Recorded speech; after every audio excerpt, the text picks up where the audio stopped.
Charles, good to see you. It's always great to see you down in Australia when we come down there. He had a question that was really about launch angle and hitting down on the ball, actually attack angle, hitting down on the golf ball as opposed to hitting up.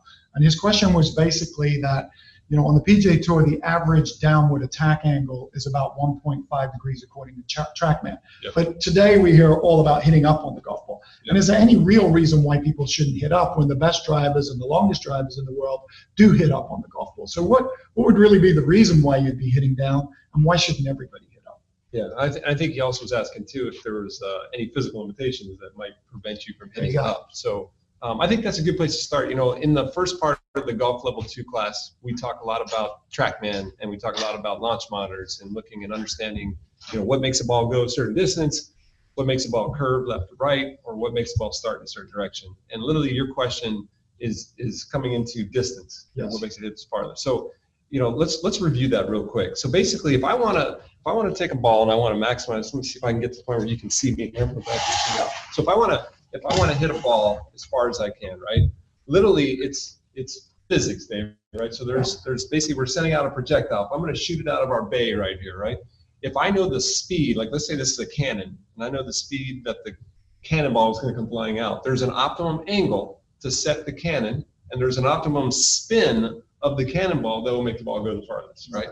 And what we know is that if it spins too much, and let me use this ball here.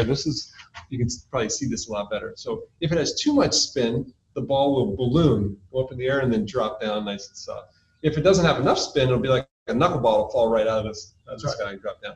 So there's always this optimal spin. So literally, if you want to look at what makes a ball go really far, right? You've got to be able to control your launch angle. You got to be able to control your spin, right? Now, spin T is his question, right? Yeah. So we're trying to figure out how to maximize the spin, or how to make it the maximum amount of spin to keep it in the air, but not too much and not too little, right?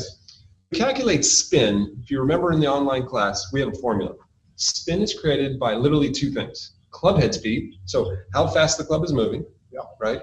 And something called spin loft, right? So if you take your club head speed, you multiply it times your spin loft. And then for a driver, there's a factor. If you're using a TrackMan 4, it's 2.1 for a driver. For an iron, it's 2.9. There's a range between 1.9 and 2.2. All that's on your online class. You can look at this. But literally the key things is there's two variables that control spin: club head speed and literally spin loft. So the only thing that's really confusing here is, number one, is the faster you swing. So the faster your club, like the long drive tour, they create more spin. Absolutely. Right? Which is a negative thing if it gets too high, right? So you're like, well, wait a minute, I want to hit the ball farther, so I got to swing harder. Well, if you swing harder and your spin goes up, it can actually make you hit it shorter. That's right. But we want to swing harder, but we want to keep our spin down. So how do we do that? With that second variable, spin loft, right? So now spin loft, let's talk about spin loft. So spin loft is literally pretty simple. It's, imagine you've got, let's say this represents the club face, right? So, or let's call this the dynamic loft. Right, so this is literally, dynamic loft is pretty much the loft on the face at the point of impact. Yes. Right, so we talk a lot about that in the online classes, because a face has bulge and roll. You hit high on the face, it'll be more loft, low on the face, less loft. So basically, when the ball comes off the face, let's imagine this is your dynamic loft. Now the club is also traveling in three-dimensional space, either down or up, depending on which club we're doing.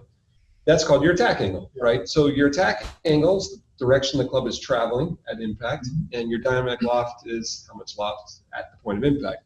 The angle between those two, between the attack angle and that angle right there, that angle is called your spin loft. And it's simple math. It's literally, if your dynamic loft is 10 degrees and your attack angle is -2, your spin loft's 12, right? It's just 1 by 7. So now, okay, what's this got to do with spin? So think about spin. If I want to control spin, it's club head speed, maximum club head speed, times spin loft. So if I want to increase my club head speed, but not increase my spin too much, I have to lower my spin loft, right? So I got to lower one number. I want to increase my club head speed. So if my spin loft is like this, the best way to decrease my spin loft is to bring these closer together. So now what do the long drive tour players do, right? Instead of taking their attack angle down, right, what do? They move it up. Now, if you look at the best hitters on the PGA Tour, the Dustin Johnsons, the Bubba Watsons, the JB Holmes, they're actually positive, 2, 3, 4 degrees positive. Now, if you look at the average PGA Tour player, take 125 players, yes, it's down 1. But if you take the biggest hitters, it's actually positive. And a lot of times when you have the downward angle of attack on the PGA Tour, what's skewed is you don't know what shot they're trying to hit. So they might be able to, there might be trouble right or left, and they're trying to take something off. And sometimes they take off the tee, and sometimes it's a 3-wood too. Exactly. But basically, just remember, we're talking long drive. If you want to hit farther, the two things I can do is I can increase my attack angle and I can decrease my dynamic loft. That's why in long drive tour, guys are hitting like 4-degree drivers. Yes. Right. So they're trying to decrease their dynamic loft and they're trying to increase their attack angle. So back to your question, right? So the question was pretty simple. Is should we be trying to hit up when the average is down on the PGA Tour? Yes. Well, I always say let's try and compare ourselves to the best drivers, not the average on the PGA Tour. So let's start with that. Is that if I want to be the best driver, take the group of the best drivers and look at them, and they're actually positive. Yes. Now, for the average golfer, hey, PGA Tour average would be awesome. So 1 degree down, I'm not going to be yelling at. But the more up we get, the better, right? Because I can actually hit the ball farther, control my spin, swing harder. Now, what does that do? So what's that got to do with your physical screen? Mm-hmm. So to be able to hit a positive attack angle does require a couple things, right? So literally you want to be able to hit the ball as the club is traveling up, right? So literally the attack angles, we're looking at where the club is traveling. So if I square myself up here, this is the ball here, right? Literally here's the ball on the tee. If I come down, if I hit this as the club is traveling down, that would be a downward attack angle. If I hit this as the club has already hit the bottom of the arc and starts to travel up, that would be a positive attack angle, right? So that's why you'll see a lot of guys tee the ball up pretty high. You'll see them tee the ball forward, so it allows them to get to the bottom of the arc and go forward.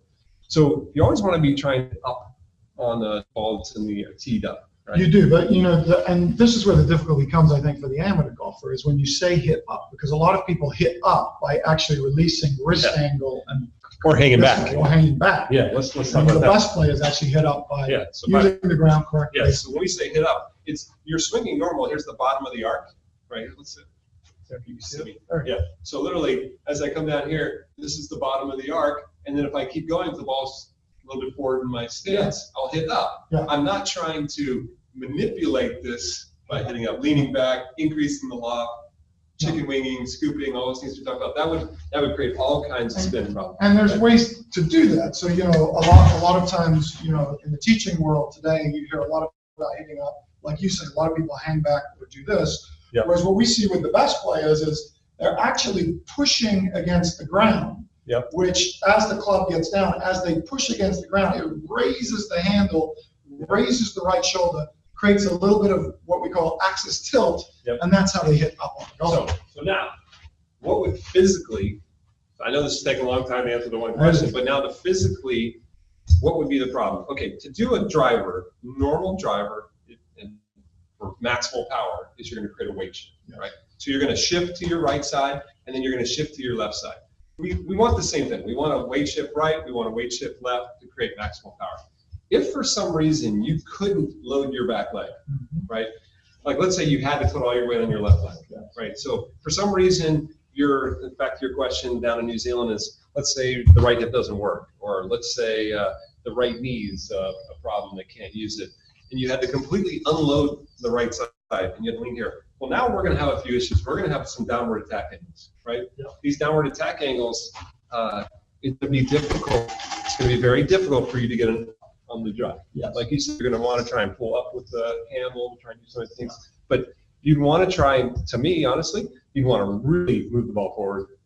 But sometimes when you're leaning on your left leg, it just becomes hard. So we just say, if you can't beat it, you join it. We lower the ball, lower the tee, move it back, you hit a little knockdown type of hit. So to me, there's not a lot of physical reasons why I would say, hey, you shouldn't have a positive attack angle, you should keep it down. The one that would make me nervous is if the right side of the body was a problem. Yes. You couldn't load the right side of the body. That could be an issue, just because it's hard to create the geometry. Yeah.